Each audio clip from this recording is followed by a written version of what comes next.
करते हैं। भला माफिया का भी कोई धर्म और जाति हो सकती है क्या? मैं कहूंगा बिल्कुल नहीं हो सकता। लेकिन एक वाकया ऐसा हुआ कि मुख्तार अंसारी को उसके बाद से मुस्लिम माफिया कहा जाने लगा। दरअसल मुख्तार ने एक बार जय श्री राम का नारा लगाया। यह सुनकर बड़ा अटपटा सा लग रहा होगा आपको कि भला मुख्तार और जय श्री राम का नारा, यह क्यों हुआ?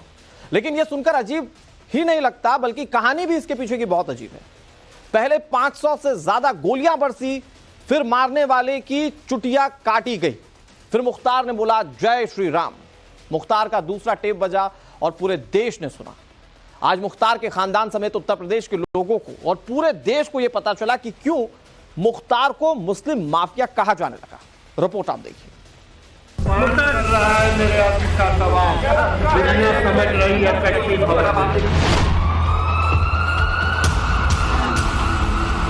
और बड़ी खबर ये इस वक्त की, मुख्तार अंसारी की मौत हो गई। स्वाभाविक मौत नहीं, संयोजित हत्या।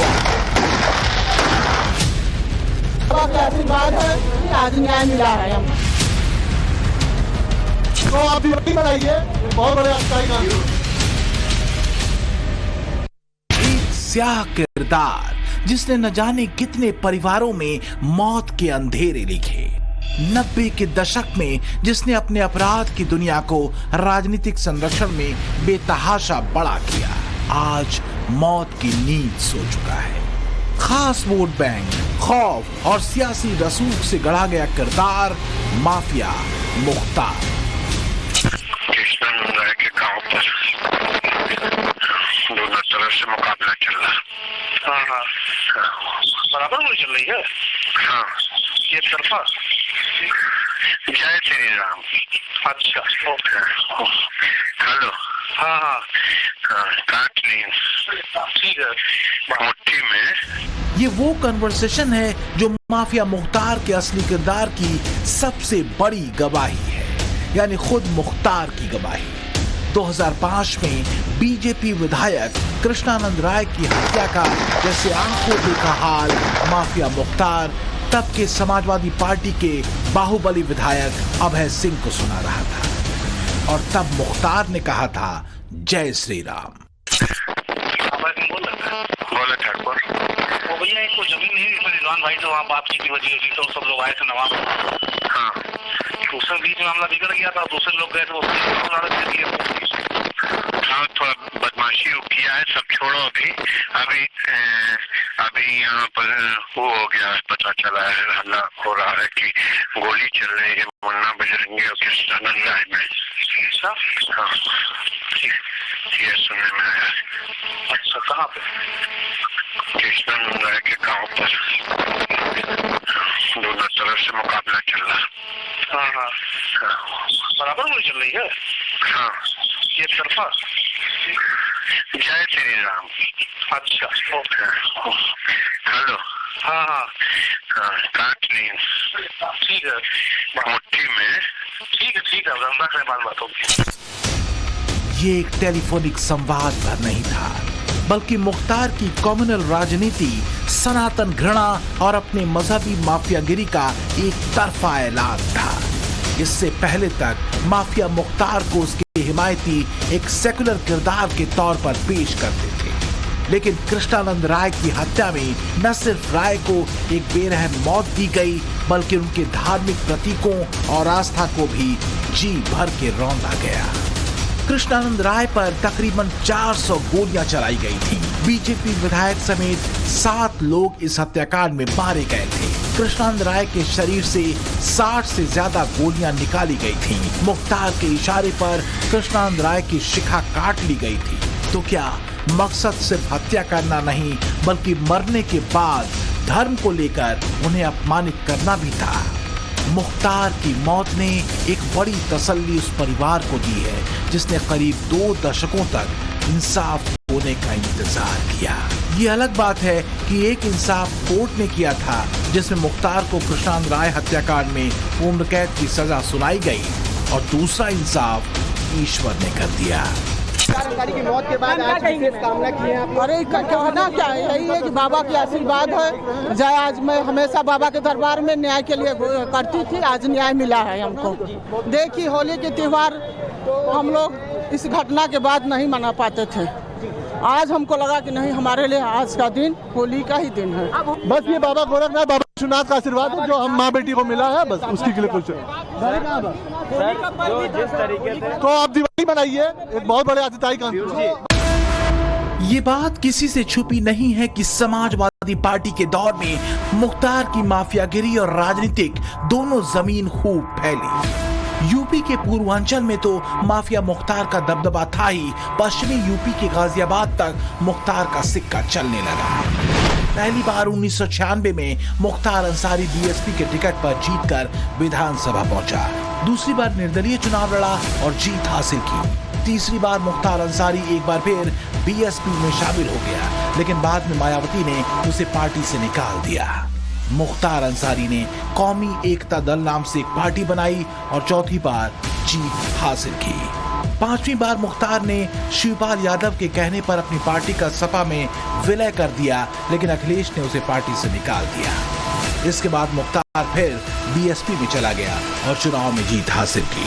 पंजाब के जेल में क्यों ये ऐश कर रहे थे, यहाँ नहीं आना चाह रहे थे? इसीलिए ना कि वहाँ कांग्रेस की सरकार का इनको समर्थन था, यहाँ तो इनको समर्थन नहीं मिल रहा था। सब सुविधाएं इनकी ख़त्म हो गई। जितने जेल से बैठ के साम्राज्य चलाते थे वो बंद हो गया, आर्थिक नुकसान हुआ, संपत्तियां जब्त हुई। तो धीरे धीरे जिस डर की वजह से आपने एक आर्थिक साम्राज्य कायम किया था वो आपको ढहता हुआ दिखने लगा। 90 के दशक तक माफिया मुख्तार के किरदार का एक्सटेंशन एक राजनीतिक के तौर पर हो चुका था। 90 के दशक में राम मंदिर का मुद्दा जोर पकड़ रहा था। संगठित होते हिंदू मुख्तार जैसों को अपनी राजनीति चलाने के लिए एक बड़ी चुनौती साबित हो रहे थे। इसी दौर में 1996 के चुनाव में बीजेपी ने मोहम्मदाबाद सीट से कृष्णानंद राय को मैदान में उतारा। ये सीट अंसारी परिवार की पारंपरिक सीट मानी जाती थी, लिहाजा कृष्णानंद राय का मोहम्मदाबाद के मैदान में उतरना एक तरह से अंसारी परिवार के सियासी रसूख को सीधी चुनौती देने जैसा था। हालांकि कृष्णानंद राय 1996 में चुनाव हार गए, लेकिन मुख्तार को ये चुनौती भी अखर गई, क्योंकि ये मुख्तार के जाति धर्म के समीकरण को चुनौती थी और इसकी वजह से अंसारी परिवार की पारंपरिक सीट खतरे में थी।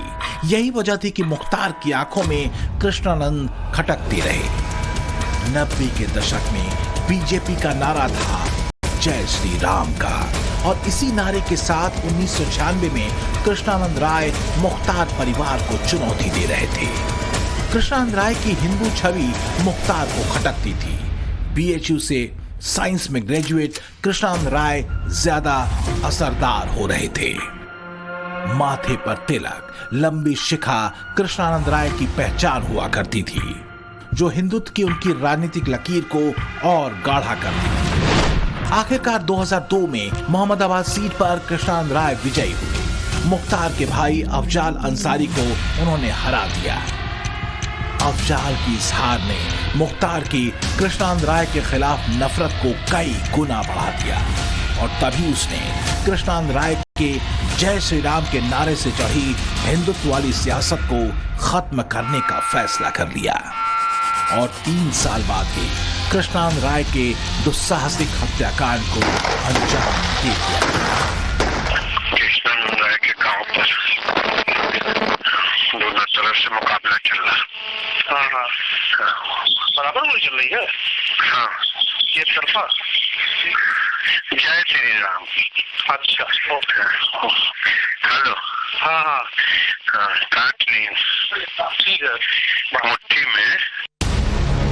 मुख्तार की इसी लाइन ने पूर्वांचल में उसकी राजनीतिक लकीर को सेट कर दिया।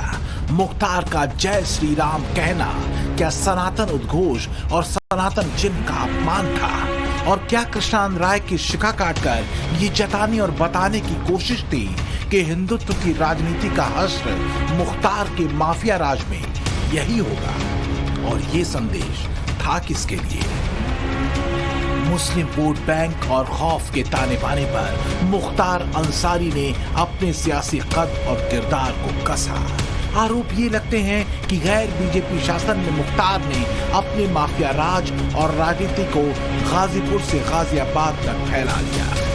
कानूनी शिकंजे से तत्कालीन सरकारों का शील्ड उसे बचाता रहा। मुख्तार को राजनीतिक प्रेशर देने का लाभ था, क्योंकि मुख्तार के अपने पाले में होने का मतलब था जीत की गारंटी, मुस्लिम वोट बैंक की गारंटी, विरोधियों पर लगाम, उनका सफाया और चुनावों में काले धन का सपोर्ट।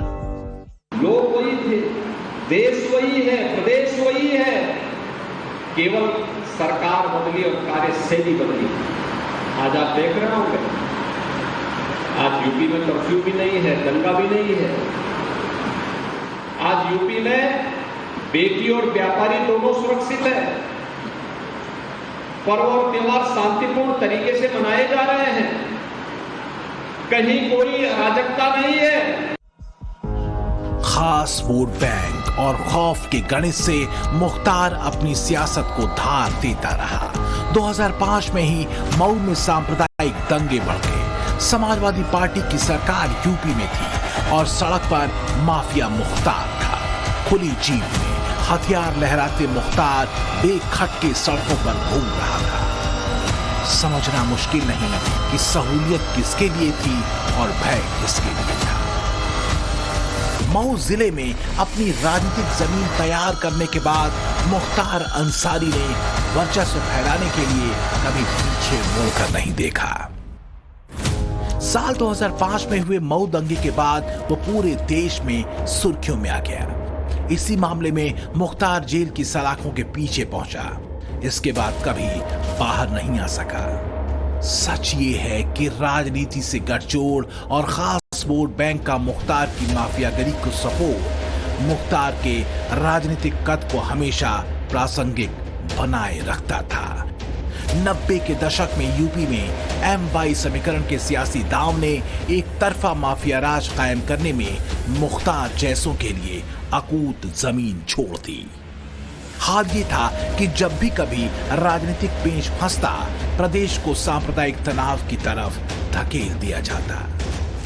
मुख्तार अंसारी का जो भय का साम्राज्य था वो चरम पे था, और सरकार द्वारा जब समर्थन ऐसे माफियाओं को हो जाए तो आप समझ सकते हैं। मैंने अभी आपसे कहा कि वो खुली जीप में मऊ दंगों में घूमता था, जहाँ कर्फ्यू लगा है। किसी की हिम्मत नहीं कि उसके प्रति कुछ बोल दे। कार्रवाई की तो छोड़ दीजिए।